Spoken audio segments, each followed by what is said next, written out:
जो मस्जिदें खाली हैं कबीर साहब, पहले उनको तो भर दो यार। मस्जिदें जो हैं जो खाली हैं उसमें भर दो, उसमें नमाजी भर दो। ऐसी सियासत को लानत है, धिक्कार है। मुसलमान इसी में तो बर्बाद हो रहा है। सियासत की अदा है, सानेहा कोई नहीं, सबके मुंह में है, जुबाने बोलता कोई नहीं। अशाहिद तो है और है क्या, साफ साफ सियासत है, साफ साफ सियासत है इसमें। और सबसे बड़ी चीज है कि हम गैरों क्यों कहें, हम अपने गिरबान में झांक के देखें, हम इनका शिकार क्यों हो रहे हैं। मतलब है कि जिस बाबरी मस्जिद को यहां पे आक्रांता बाबर कह करके याद किया जाता था कि आक्रांता बन करके हिंदुस्तान में आया था, तो अभी तक जो लोग ये कहते थे कि ये आक्रांता बन करके आया है, तो ये आक्रांता की बाबरी मस्जिद फिर कैसे बन रही, मेरी समझ बात नहीं आ रही। हमारी हुकूमत कहां सो रही है इस पे। बाबरी मस्जिद नाम नहीं रखना चाहिए था। हाँ, बिल्कुल नहीं रखना चाहिए था, बिल्कुल नहीं रखना चाहिए था। हम इस चीज को कतई तौर पर कंडम करते हैं। सलाम आदाब, मैं आपके साथ शरीफुल्लाह। देश में वंदे मातरम बाबरी मस्जिद को लेकर तमाम चर्चा हो रही है। क्योंकि आपको पता होगा कि मुर्शिदाबाद में टीएमसी के जो विधायक हैं निष्कासित कर दिए गए हैं, वो बाबरी मस्जिद बना रहे हैं। वही वंदे मातरम को लेकर भी बात चल रही है कि वंदे मातरम देश में रहने वाले हर व्यक्ति को बोलना होगा। खासतौर पर मुसलमानों से सवाल किया जाता है कि आप वंदे मातरम क्यों नहीं कहते हैं। इन सभी मुद्दों पर बातचीत करने के लिए हमारे साथ मौजूद हैं मोहम्मद रफीक वारसी उर्फ अल्लू मियाँ। ये अंजुमन गुंचे इस्लाम कमेटी के चेयरमैन हैं और वरिष्ठ समाज सेवी हैं। वरिष्ठ समाज सेवी इसलिए चूंकि कई सालों से समाज सेवा करते आए हैं।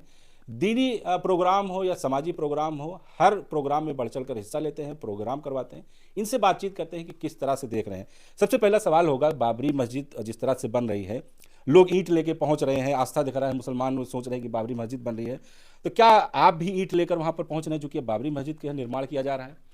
बिस्मिल्लाहिर्रहमानिर्रहीम। अल्लाह के नाम से शुरू, जो बड़ा मेहरबान और निहायत रहम वाला है। ईंट लेकर के मैं जाने की आप बात कर रहे हैं, मैं ईंट लेकर के क्यों जाऊंगा?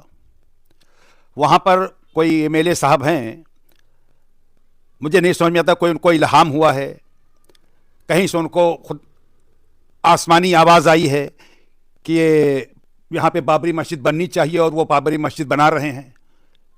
धिक्कार है ऐसे लोगों को कि नाम निहाद मुसलमान बनते हैं। बाबरी मस्जिद का मामला बहुत दिनों से चल रहा है और बहुत से लोग अपनी सियासी रोटी भी इस पे सेकते चले आए हैं। लेकिन 1992 के पहले तक, जब तक मस्जिद शहीद नहीं की गई थी, तब तक तो इनको, हमारे एमएलए साहब को, कोई मस्जिद बनाने की ज़रूरत नहीं महसूस हुई।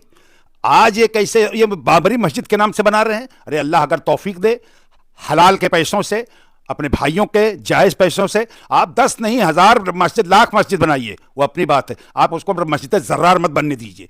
आप ऐसा मत कीजिए कि उससे कौम का सौदा आप करने के लिए बाबरी मस्जिद बनाइए। बाबरी मस्जिद गिराई गई, ढाई गई, उसको कोर्ट ने फैसला दिया, हमारी कौम ने उसको बर्दाश्त किया। ठीक है, हम हिंदू मुस्लिम मिलकर के एक साथ रहते हैं।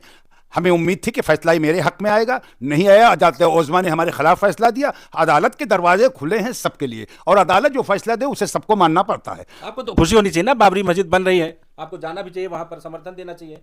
नहीं, बाबरी मस्जिद बनने की खुशी नहीं है।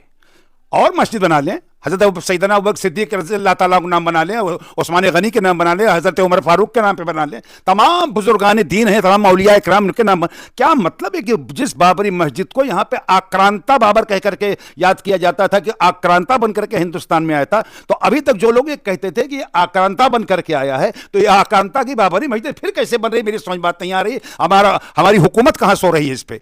मकसद क्या है, कुछ समझ नहीं आ रहा। खामोशी जो है समझ में नहीं आ रही है कि क्या मामला है। तो क्या लग रहा है कि नाम से आपको दिक्कत है, बाबरी मस्जिद नाम नहीं रखना चाहिए था? हाँ, बिल्कुल नहीं रखना चाहिए था, बिल्कुल नहीं रखना चाहिए था। हम इस चीज़ को कतई तौर पे कंडम करते हैं। मस्जिद बनाओ, और पहली चीज़ है कि जो लोग बनाने वाले हैं उनको पहले अपने को भी बनाना चाहिए। उन बनाने वाले की सूरत, सीरत, पैसा कौड़ी, और सबसे बड़ी चीज़ ज़मीर की आवाज़ क्या कह रही है। हमारी ज़मीर, हमारी आत्मा क्या कह रही है। आप ज़मीर की आवाज़ के ऊपर आप देखिए कि आप जो ये काम कर रहे हैं क्या सही कर रहे हैं या किसके इशारे पे कर रहे हैं। भाई मेरी समझ तो बाहर है। ये तो हुमायूं कबीर जो बनवा रहे हैं, उनकी जमीर आवाज दी होगी कि नहीं बाबरी बनना चाहिए, तो बना रहे हैं। देख रहे हैं मुसलमान ईंट ढो रहे हैं, पहुंच रहे हैं। नहीं, कुछ नहीं, कोई जमीन नहीं, सब ये सियासत की अदा है, सानेहा कोई नहीं, और सबके मुंह में है, जुबाने बोलता कोई नहीं। हर आदमी ये समझ रहा है कि ये बाबरी मस्जिद नाम रख के क्यों बनाया जा रहा है। यार मस्जिद तो तोड़ दी गई, जो जख्म था हो गया, वो भर गया। यहाँ का हिंदू मुसलमान साथ रह रहा है, तो ये कितना भी चाहे कि हिंदू मुसलमान अलग हो जाए, लेकिन यहाँ की गंगा जमनी तहजीब को लेकर के जिस तरह इस मुल्क के समेत सभी धर्मों के लोग रह रहे हैं, चंद लोग अगर इसको तोड़ना चाहते हैं तो हम उसका शिकार क्यों बने? हम क्यों उसका शिकार बने? हमारी बाबरी मस्जिद का जो हुआ होगा हमने बर्दाश्त किया। अल्लाह मुसब्बिबुल अस्बाब, पूरे सारी कायनात का मालिक वो है, अदालत ने फैसला दिया, हम लोगों ने मान लिया। तो क्या लग रहा है जो बाबरी मस्जिद बन रही है इसके पीछे कोई सियासत है,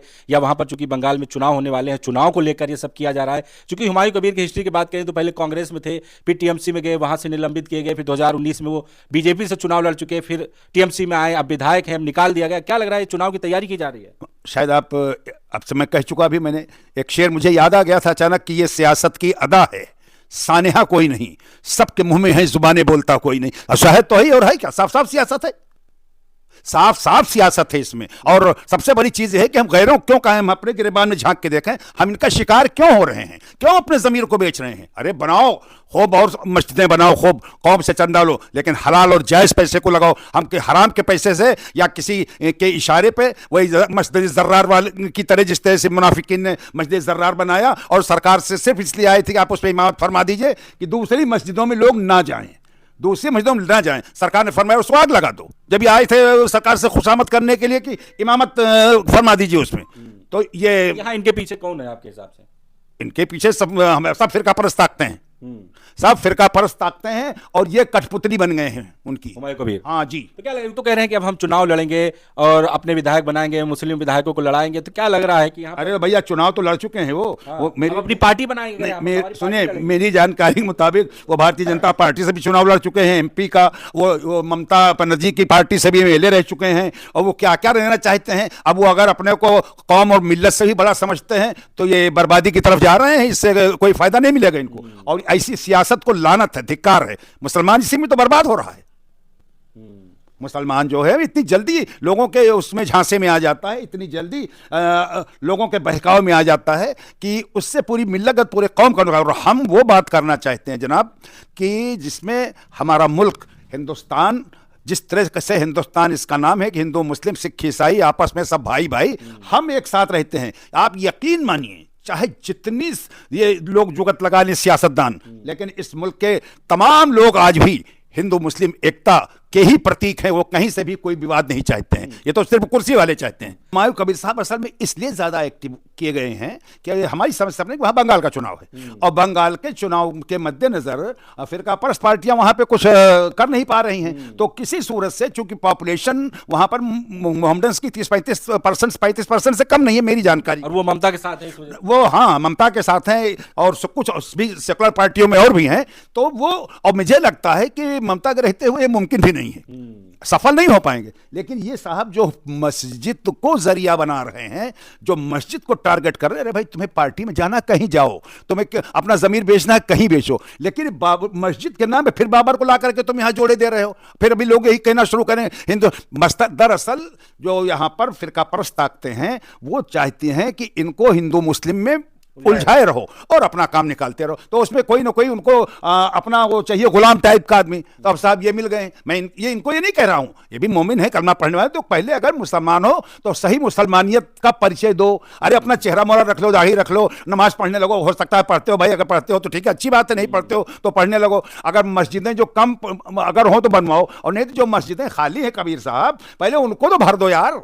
मस्जिदें जो हैं जो खाली हैं उसमें भर दो, उसमें नमाजी भर दो। आप भोले भाले पढ़े गैर पढ़े लिखे मुसलमानों को खाली जज्बाती नारा दे करके कि हम बाबरी मस्जिद बना रहे हैं, हम बाबरी मस्जिद का, इसमें हमें चंदा दो, हमको ईंटें लेके आओ, उसके बाद उसको चंदा मांगेगा 300 करोड़ रुपए बजट। जी बजट, कहां से आएगा 300 करोड़ रुपया?